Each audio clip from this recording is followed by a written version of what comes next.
we're going to get Hey, it worked. All right, you're up. Hello and welcome to Season 6, Episode 40 of Dualistic Unity. I am in the room, in my chair, got a microphone in front of me, not because of anything, but these are the things that are actually here, next to two people here. And what I mean by that is it's not in my head. You know, that's not the first thing that I'm looking at everything through. It's like, this is a device that allows me to communicate with something else, but it's not anything on top of that. And I don't have to show up as something on top of what I'm showing up as. And if I can be cool with that, honestly cool with how I show up, then that's my bar. I don't have to live up to something beyond that or expect myself to be more moment to moment. I can be here actually in the world and see where it goes, because I'm not sure. That's right. Seeing where it goes, and it's always here. Life is happening right here, right now, and it doesn't change locations, which makes it a lot easier to remind ourselves of, because it's very easy to get caught up in the there, and it's very easy to forget the feeling of being caught up when you're having that moment of clarity, and it's very easy to forget clarity when you are in the midst of being caught up. And yet both are available, and both mean nothing about you, and both have so much within them. They have each other, and so they kind of remind me of that yin yang symbol where there's that little white dot in the black side of it, and there's the little black dot on the white side of it, because within one is the other. There is no separation, but there is an appreciation for the experience of both sides because they're here and available. So why not experience both when you don't judge yourself for being on one side versus the other? And so I'm very happy to be sitting on a chair with you guys. And if at the beginning of this episode I was playing hide and seek with Restream with the eye, I was like, peekaboo. and it happened at the same time where I opened it. I was like, Restream just wants to play a little bit, because play is also available, but so is appreciating the depth of life when it does feel painful or unpleasant, because pain is not something that has to be avoided. It's just another layer to this infinitely awe-inspiring experience. Yeah, I wanted to go somewhere there. We were talking about it's okay to look at both sides, right? Of both sides of the coin. And I would say that that's absolutely where you're going to find ongoing growth and awareness and empathy and experiences that aren't necessarily in the physical world, but by virtue of them being real to you, they are in fact real. And so we get so caught up in like one side of the coin, and then it's important to look at the other side of the coin. Like I've said in, I think, one of my ebooks that I wrote once upon a time, I think this one's available on Patreon, the importance of balancing your perspectives. And what I mean is, if you tend to lean on the I'm useless, I can't do enough, I'm a piece of shit side, it's really important to recognize that the other side of that coin is equally valid if you're on that side of it. Mm-hmm. If you're looking at it from that perspective. So if you were to let go of the story that you were holding on to, there is another story that seems equally as valid when you're in the mentality that's willing to believe it, that's willing to hold on to it, in the same way that you are willing to hold on to the darker side of the story.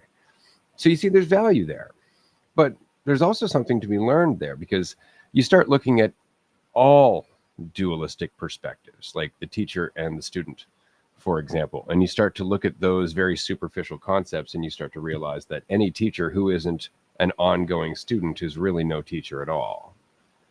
And so student and teacher starts to fade away, but you have to play the part of both student and teacher to recognize that they are not separate, despite seeming separate during the time that you identify as one or the other. And I guess what I'm saying is that the farther down that path you go, the more you are willing to look at opposing and yet complementary perspectives, because they match one another, they play a part with one another.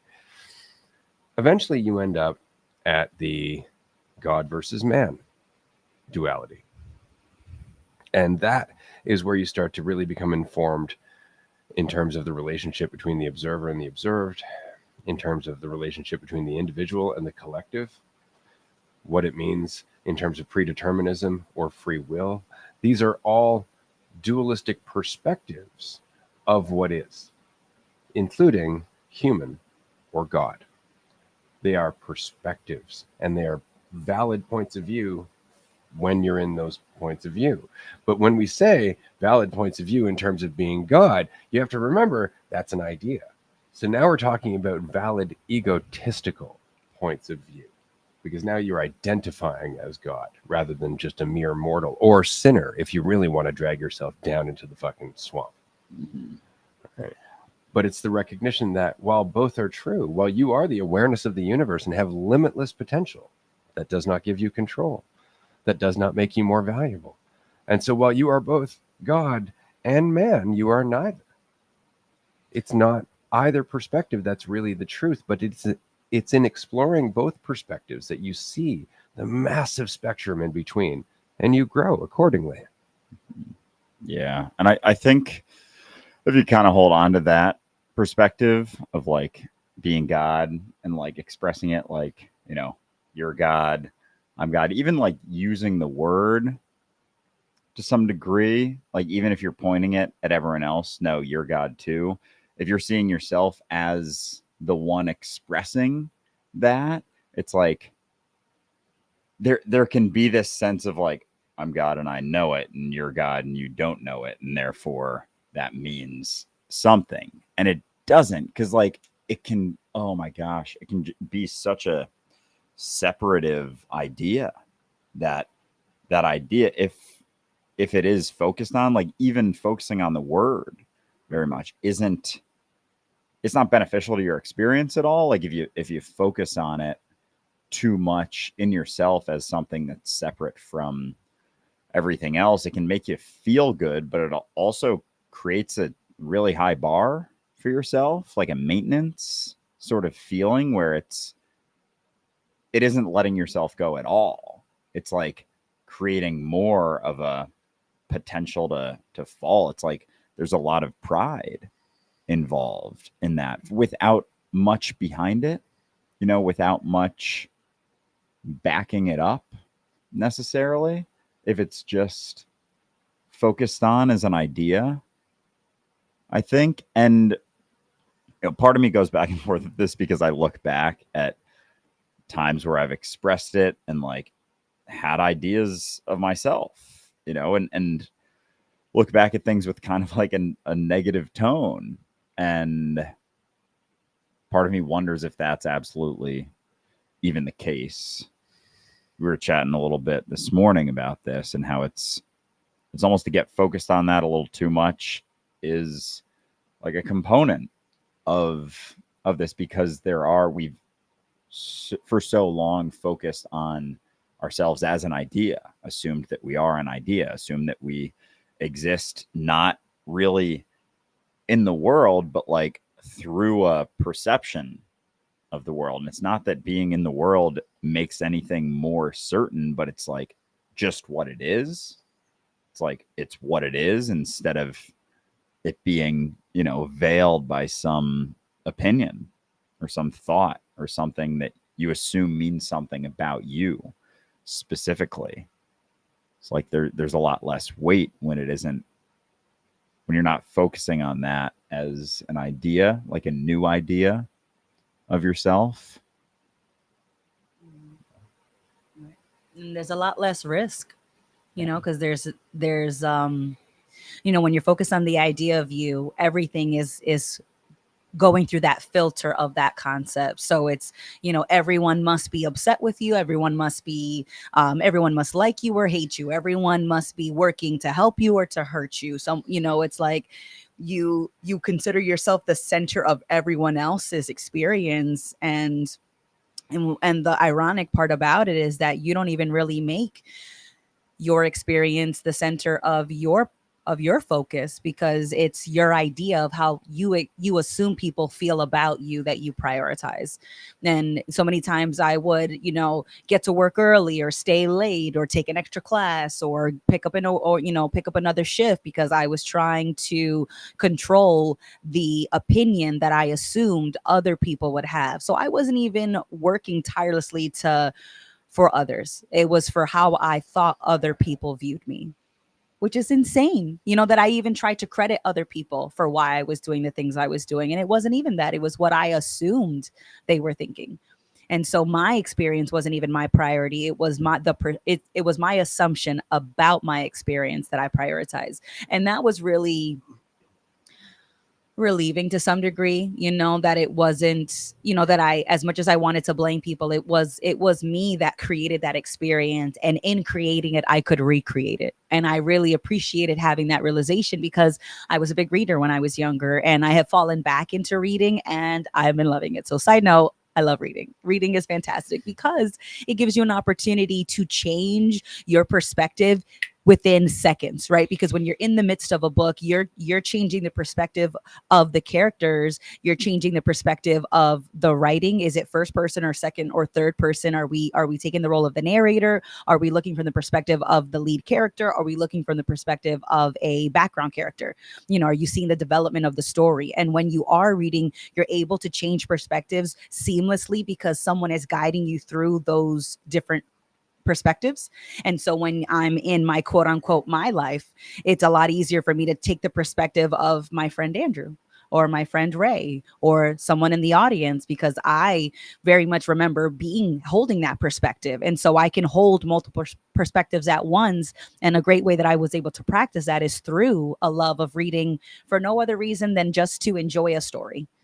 Not to learn something, not to be able to bring that up later and like, well, I read this story about philosophy. And so, I am that much wiser. I was just reading for the sake of reading. And in that, I just got to see that stories can easily be written and rewritten.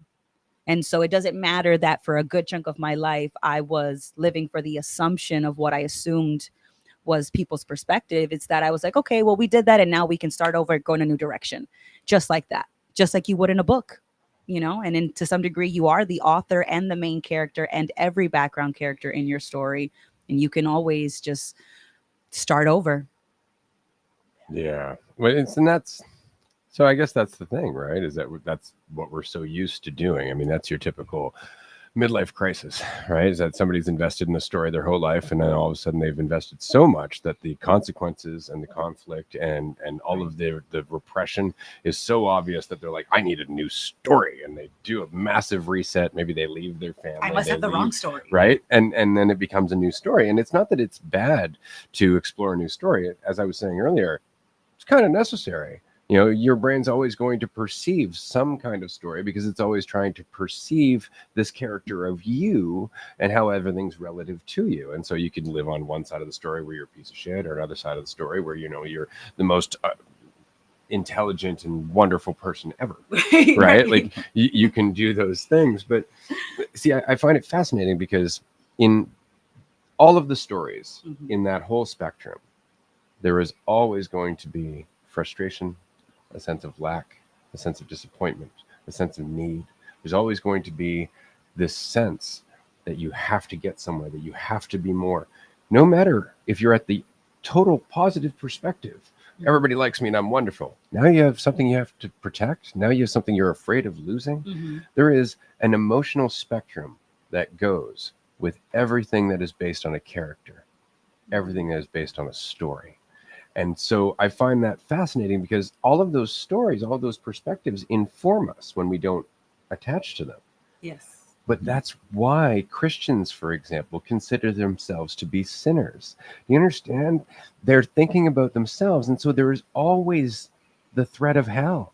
There's always that sense of lack, of being unworthy, of not. They're looking at the reality of the conscious dualistic experience and going, no, there's something wrong with that. Obviously, I'm broken. Instead of learning from it, instead of seeing the common factor, which is the fiction of the sinner itself, the fiction of the person that could have sinned, and the idea of a sin. That's why I like the etymology of sin. to miss the mark, to miss the point, because it's not you're going to hell outside of you're going to be confused and you're going to suffer accordingly.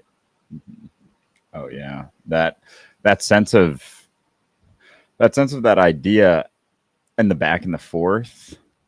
Like, I think being willing to let yourself get caught up and like catch yourself, almost like not try to avoid all of those things like need, judgment, assumption, false certainty, because that can just create this sort of like internal battle where you're like, am I holding on to something or am I not? And that's what your mind's going to be used on, is like figuring out how much or how little you're able to use your mind, how well or how poorly you're living life, how much you're, letting go of or not letting go of. And then based on that, like there'll be kind of a compulsive response to life, like a obsessive compulsive response to things based on those focuses, or what you think you have to get rid of or not get rid of, or what you are assuming you should or shouldn't do or go through. Like a lot of those can be based on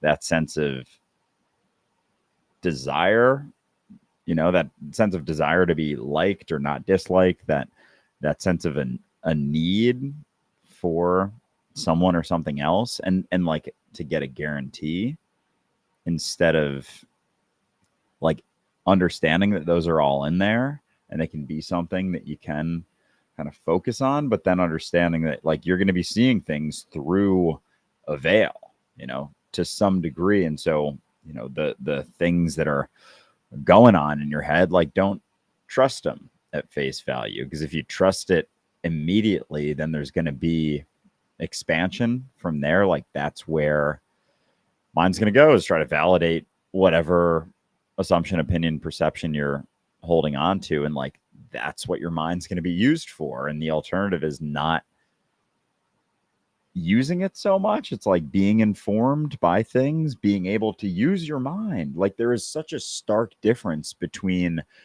your mind using you, and it's not to say it's using you, but like you're just focused on something that isn't happening in the experience that you're having. And so your mind is going to go there. It's going to be there. That's where the whole thing is going to be utilized, as opposed to it being able to be used here, which isn't a sure thing. But it's like, thinking back to being in, when you were younger, in a room at, maybe at school and preschool, early years, you got knocking the door, and those early years, and how there wasn't, like, you were there, you were talking, you were interacting with people, but you weren't thinking about yourself so much. And it wasn't this, because sometimes when my mind does go quiet, like I'll almost have like a fear response, instead of it being like, no, it's still there. Like it's still accessible. It's just, I'm not existing in it so much. Like I'm existing here in the world and able to use it more than something that I'm like sinking into and focused on and staring at and looking at, which gives you no sensitivity to the world. And I think the stronger of an idea, or more of an idea that you're trying to hold on to and maintain, like the more incentive to, be in your head, trying to control what's happening instead of being involved in it, which, there's no guarantee of the future, but like when you're involved in it, that sense of like not having control isn't as frightening. Like there's influence here. You're still fully functional. It's not like you don't have control of like what direction you're going to take a conversation, or like what you're going to say in the immediacy. Like, yeah, to some degree, I have no idea what exact words are going to come out of my mouth, but there isn't hesitation when there's the concern that then kind of separates you from just the ability to express something in even like a coherent way.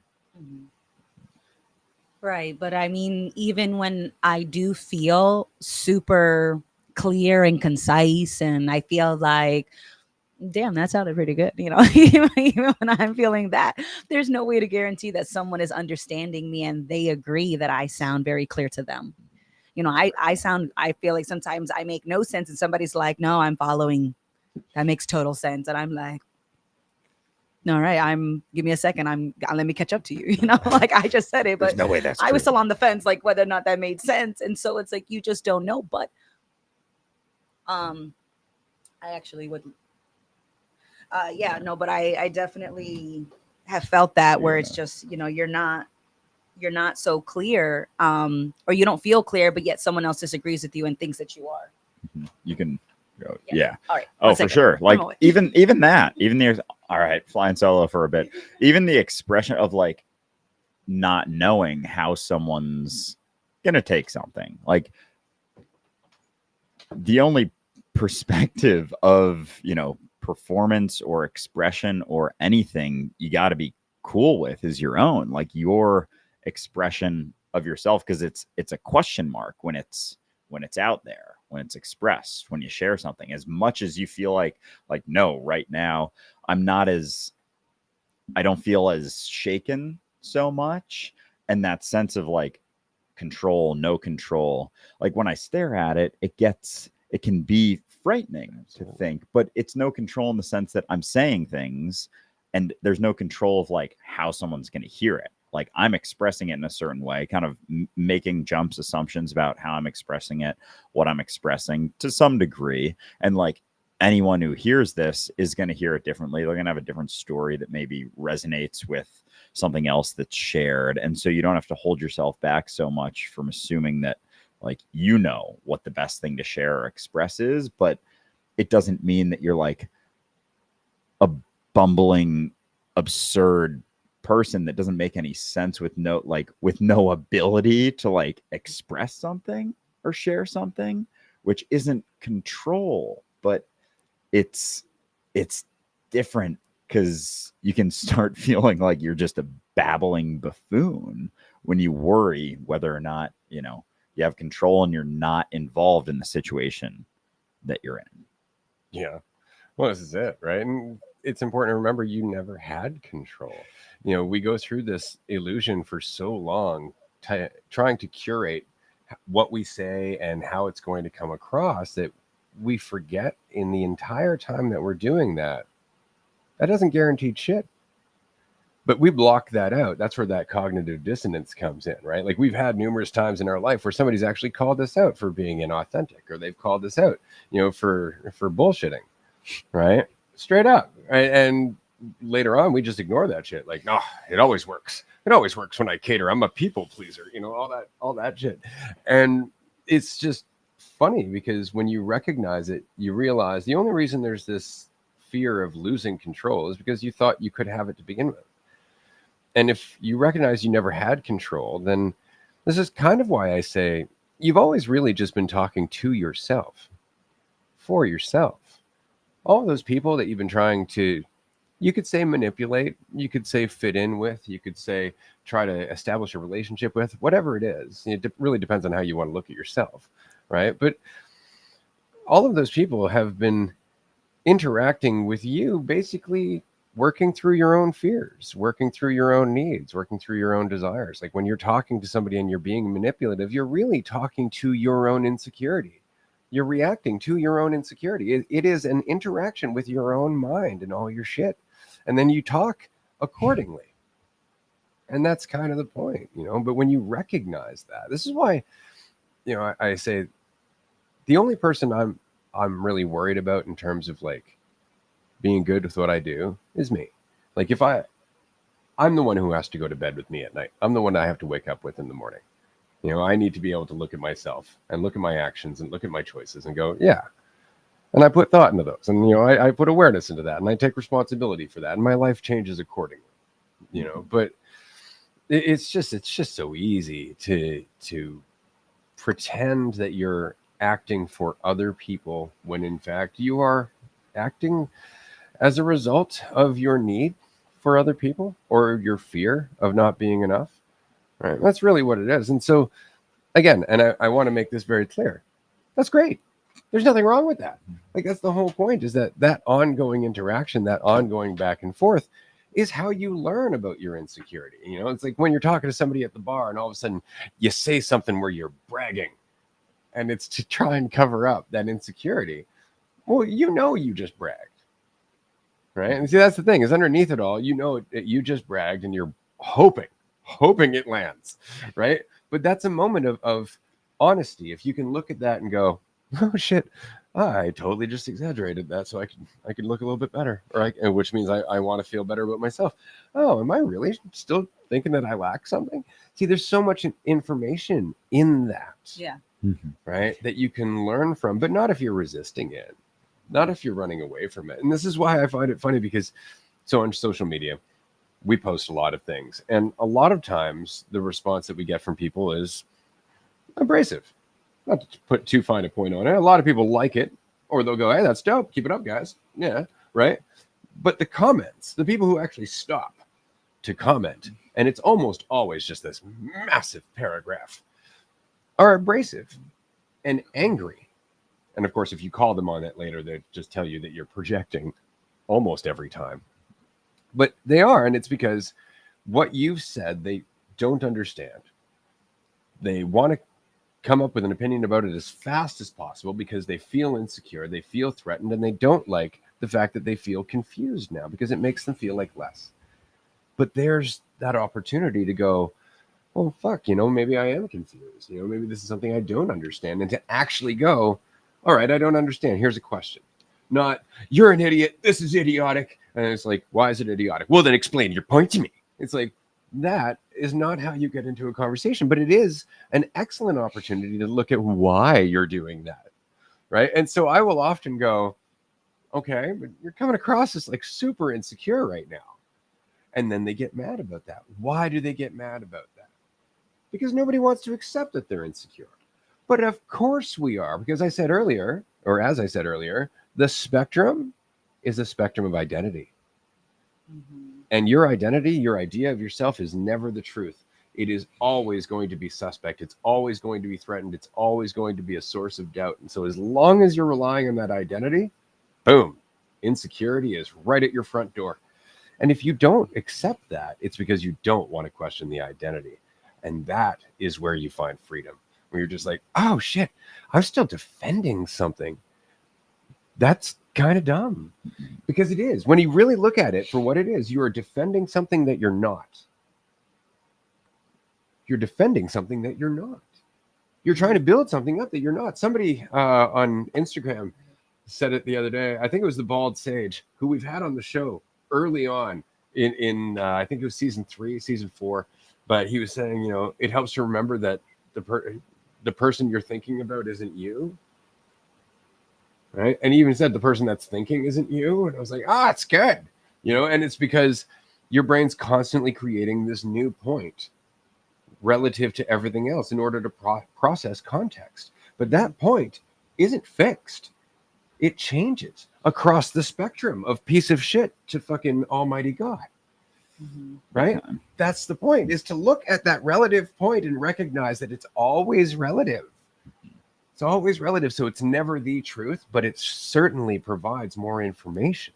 And as you explore them all, you see even more gray area, which is fantastic. That's where you become more self-aware in terms of, oh yeah, I can recognize that I'm everything, but everything that I'm looking at isn't everything, right? At all. Because that's an important thing. It really does help to recognize that. But it's like the ego's last shot at survival. No, you're everything. You're God. You're one with all. And it's like, that's not incorrect, except I'm not really talking about anyone. The you that's in that sentence doesn't exist. No, don't think about that, because it shifts almost that sense of being everything. Like, it hit me yesterday how much that can be in your head, and you can try and think about everything and have that sense of being able to control everything, which is fucking insane and will absolutely fuck your life up so good. No questions asked.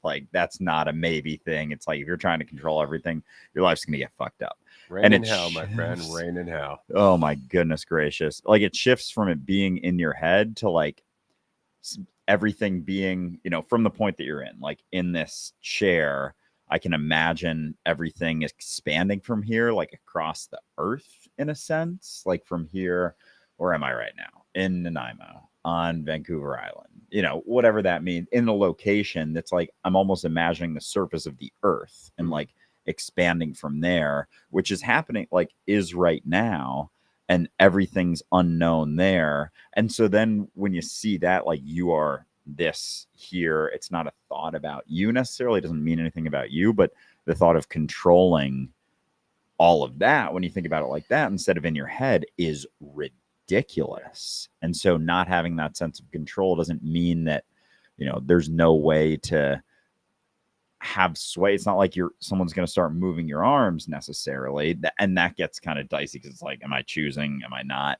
But it's totally different to not imagine everything as something in your head, or not imagine you as something in your head, but you that's happening here. And I think the more sure of some idea of yourself, like the more distracted you're going to get from those things, like expressing something about yourself in a certain way, like bragging, you said, for example, like if you're super sensitive to how uncertain you are, and you know how uncertain you are, like, and you brag at a bar or something, and no matter what the response is, you're probably going to feel pretty weird about that. Like you're going to be hyper aware of it. But if you're really trying to prove yourself, like verbally, there's going to be like a gap between how much you're expressing, trying to, you know, validate yourself, validate your perception. And that's going to be, you know, the lack of sensitivity to a lot of things, not just how you fit into the world, but, you know, even what's happening in your environment, and having that ability not to have social cues in the sense of like looking for the right thing to do next, but like an awareness that's different from social cues. It's like being aware, but not necessarily acting in a specific way because you should. It's like being aware and being yourself, partially because you're aware of how afraid the world is of being yourself, and again, not for other people, but just for yourself, you know, so you can relax and breathe and sleep with yourself at night. Like, absolutely. I have a real world example that actually happened just the other day when we were in the Nanaimo Carlos O'Brien's karaoke contest. One of the administrators was super uptight. They were very you could tell they were worried it wasn't going to go well, that they were going to go over time, that they were going to basically have someone shit on their head from on high because the job wasn't done correctly. And so they weren't really having that good of a time, despite how well the show went. Mm-hmm. But there was this declaration that the people participating in the show shouldn't be up front in the crowd cheering on the people who are also in the show. And of course, I don't work for this person. And neither do the two of you. And so we're backstage thinking to ourselves, this doesn't feel right. Like it doesn't feel right.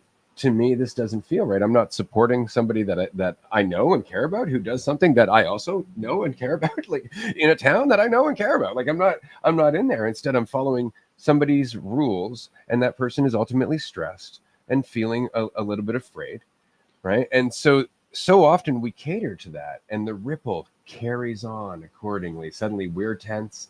Suddenly everything that we do from there echoes that tension. And the alternative was for all of us to go, well, fuck it.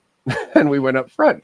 And then what was funny is that one of the employees came over and they're like, oh, dude, you know, this person really wants you in the back. Like, you better get back there. And I could feel my old typical, oh, someone's upset with me. And then it dawned on me that it doesn't really matter. Because again, I don't work for this person. There's no consequence. It's not like I'm being inconsiderate, but I know very well that it takes 2 seconds to walk backstage if I'm going to go on stage. I don't need to be lingering back there for 5 to 10 minutes just in case. Because recognizing, again, this person's hypersensitive. They're afraid of not doing a good job. You can see where all of this is coming from. And so I just went, okay, and then didn't go. Until the person who was actually on the stage came and indicated, like, okay, you're up next. You know, now it's relevant. It's not just a matter of somebody being afraid or being tense or trying to, once again, you know, cope with something that could possibly go wrong in their head, but an actual need. And there I felt that it was appropriate to go. But do you see, at one point, I wouldn't have put any of that awareness into any of that I would have panicked and went along with everybody else's panic and just fallen in line with everybody else's vibe. Because I would have been thinking like, oh, well, I got to make sure I don't upset people. I got to make sure that they look at me in a certain way. I got to make sure I fit in. I got to make sure that I'm playing the game. I got to make sure that I, rather than actually just wiping the slate clean and going, okay, but looking at all the considerations, what makes sense? Like when I'm not panicked, because you can't assume the people who are calling the shots or making the rules or asking anything aren't panicking. You have to recognize insecurity is always there as long as you are thinking about how you are perceived relatively to everybody else. Insecurity is always a temptation and we run from it. So if that's the case, then everything we've ever been told has to be looked at afresh because it could be coming from a place that is not authentic. It is not genuine. It is not actually coming from a place of clarity or intelligence, but rather is just a knee-jerk reaction to a panic that exists in a fiction only. Yeah, like mind your fear. Mind your fear, because if you're afraid, if you're tense, if you're not relaxed, like there's gonna be a different set of decisions that kind of make sense based on that, and choices that make sense, almost to not that make sense in the world, in reality, but to soothe, the fear or that jarring sort of feeling or your opinion, to shift your opinion or validate your opinion in some way, shape, or form. And like, if you're tense and afraid and not relaxed, like there's going to be a totally different bucket that you choose to look at. And like, we see it in Instagram comments when someone just doesn't want to look at a podcast episode, despite like being so sure of their thought, like that person is tense. It would make sense to, maybe check out the episode. Like only takes about an hour. It's not a big part of your day. Like from taking a step back, rational approach to something, like check that out.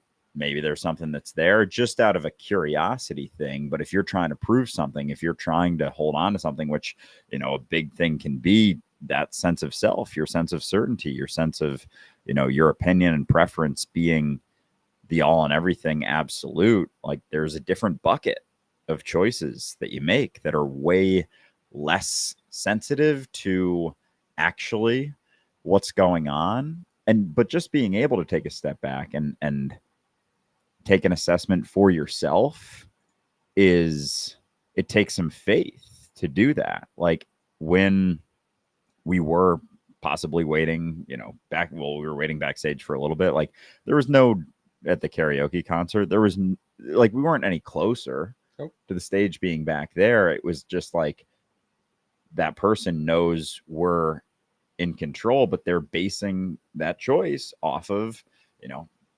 their fear, their opinion, their desire to, look a certain way. And so from the other perspective, like if you're not so afraid of that person thinking a certain way about you, like you kind of have to let go of that being the forefront. Like if someone's frustrated or doesn't see you positively, like that's okay, because there's more considerations there. And considering everything, like having some people up front dancing, like there wasn't anyone there. So it's like, am I prioritizing the person who wants us backstage, or am I prioritizing the person who's on stage, or am I prioritizing the environment? Am I prioritizing my experience? It's like, it's not just one thing, but it can become a tunnel vision as soon as someone says something like, you should be doing this differently, or you're doing something wrong. Because there's I feel like such a deep sort of response to that feeling like you're doing something wrong, you're doing something incorrectly. And if it's someone who you feel in the moment is like an authority figure, like you're gonna listen to them. And if someone's you're trying to please and constantly please, like you're gonna base decisions off of that. And so I think it's really important to look at, whether you're afraid, whether you feel like you need something, whether you feel like you're lacking something. Because if that is the case right now, like there's gonna be different decisions and choices that make sense that don't as much when you're not trying to be something more, or assuming that you got to like do something that makes you more or maintains your perspective of yourself. I mean, It's a matter of, I guess it comes back to like your relationship with discomfort.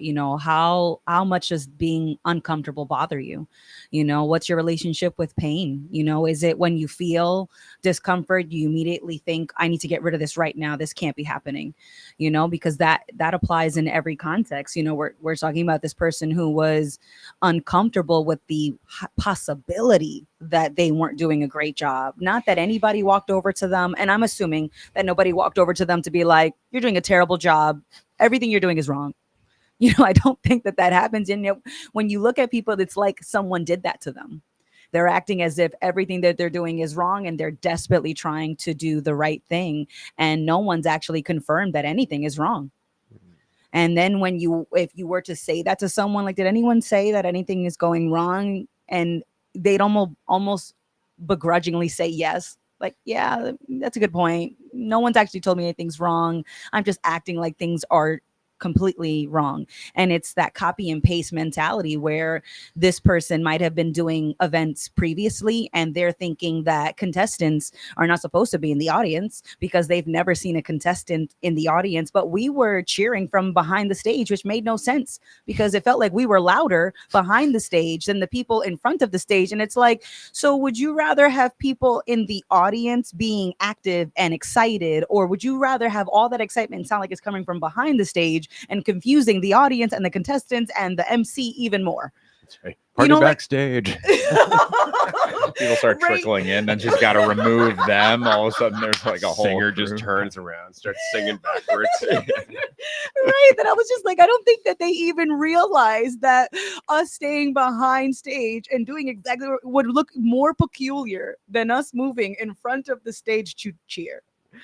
And it's that shit right there that you're like, I don't think you hear yourself right now. I don't think you think the instruction is correct, but in this situation, applying that instruction would look weirder than you're saying not following the instruction would be. And it's that copy and paste, because I've always seen contestants in the back, they must belong in the back. And it's like, just because something has been done that way before doesn't immediately justify it being done in that exact way going forward, and that, traditions we have a tricky relationship with traditions because I love history and I love the stories of the past and I love feeling connected to certain maybe ceremonies or rituals, but not treating them like they're the foundation for everything good going forward. Just because we've done it this way doesn't mean we need to still do it that way. And, there was a time where I thought, the best thing that you're supposed to do is to find the best way, not realizing that was just my way and me saying that that's the best way. And so now it's like, I don't want to do what I think is best. I want to pay attention to what seems to make sense. Does this make sense, or does it just make me feel better? Even though as I'm trying to feel better, it's looking way more absurd. But that copy and paste can seem enticing when you think that because someone else did it that way, maybe they see something I don't. But if that's true, it's also true that maybe you could see something that the person before you didn't. And that's why I appreciate so many different perspectives and having discussions and conversations, because and that's why I love chatting with people in any moment, because it's like, I may not know about a topic, but I'm also really excited to ask questions like, oh, I don't know about that. Like, where did you learn about that? And, what excites you about this topic, and what's your perspective? Or even if I'm holding a stance and I'm like, okay, I'm not going to die on this hill, but I really like this hill. So let me know what's going on your hill. Like, let me know. Let me see, I'd like to take a tour if you'd be so kind as to be my guide. And let's see let's see what led to certain things being held on to, because in that we can see that there's more bridges than walls when we're talking about different perspectives and different topics. Yeah. Oh, yeah. Because there's a conversation around that sense of like, and that's there. Oh my gosh, there can be such a sensitive avoidance of talking about just being like what hill people are dying on. It's like, it's a belief. Like everyone's hill individually is like their belief, the way they see themselves, the way they see the world. And it's like, we don't talk about that. It's just like everyone's got their belief. You're ever ruining let the me party, man. believe what I believe. There's a And nice flag on that hill, you know. straight up. And it's like this is my belief, this is my perspective of things. And there's all these like individual hills Mhm. that everyone's standing on, and no one wants to talk about it. No one wants to talk about the fact that it's not really there. Like they're still here in reality, like in the room and the situation that they're in, no differently than anyone else. Like their thoughts about themselves and the situation that they're in are entirely relevant, but we don't want to talk about that. Like we don't want to have conversations about that in itself, like where it comes from. Don't why betray we your beliefs, do it. sir. Oh my gosh. How could you? Don't even talk about visiting other hills. Couldn't possibly. Like, oh, to jump from one to another, to this, to that, to let it all go, to walk off the hill, like that's. But then, what would you be? What would you think? It's like you'd be living. You'd be living life, Yeah. not in your head. You wouldn't be in your head like that. It's like we're in this hill, like trapped in this hill, sort of, but like not trapped. It's just a soothing sort of thing. It's a choice. It is a choice. And there gets to a point where it doesn't make as much sense when you see the payoff, like just straight up isn't there when you're being more honest about your experience. Like the payoff, it doesn't make as much sense to keep trying to defend that. But it's can help you to feel better if you're not feeling great about things for the short term. And then that quickly goes away, right? But this reminds me of an early discussion that we had in the podcast where we were comparing this hill to a sandcastle, about how people build sandcastles and then they spend all of their time trying to protect it from the waves and protect it from reality. And if you weren't so invested in that castle, you'd have and be the whole fucking experience of the beach. And that's very much what we're saying in this episode. If you weren't so attached to the fiction of you, which is a moving point along the spectrum of all fictions of you, then you would be everything as you are right now, with less conflict in being so. You're already there. You just keep telling yourself a story about it because you've learned to, because we have to at first in order to just start to get a grasp of how to survive in what is ultimately an incredibly complex experience and universe. And as we grow up in that, we do everything we can to keep ourselves moving forward. And for a little while, we need to come up with an idea to feel like we fit in, to keep with the group, so that way we can move forward in safety, and then to have an idea of ourselves that moves us forward towards something else, a carrot and a stick. But these are all developmental stages. They are not the human condition, or if they are, they're as much the human condition as shitting in your diapers. It's something that you can outgrow. That said, this has been a fantastic episode. A lot of fun. Want to remind everybody, we only have a few tickets left for our Port Alberni retreat on November 2nd. Check that out on the website. Likewise, we're going to be back for an episode of Dualistic Unity Raw at 6 p.m. Eastern Time. Today, it's Monday. If you're not watching this live and you're free on a Monday at 6 p.m. Eastern Time, join us because we record live every Monday, and we'd love to see you there. Cheers to that.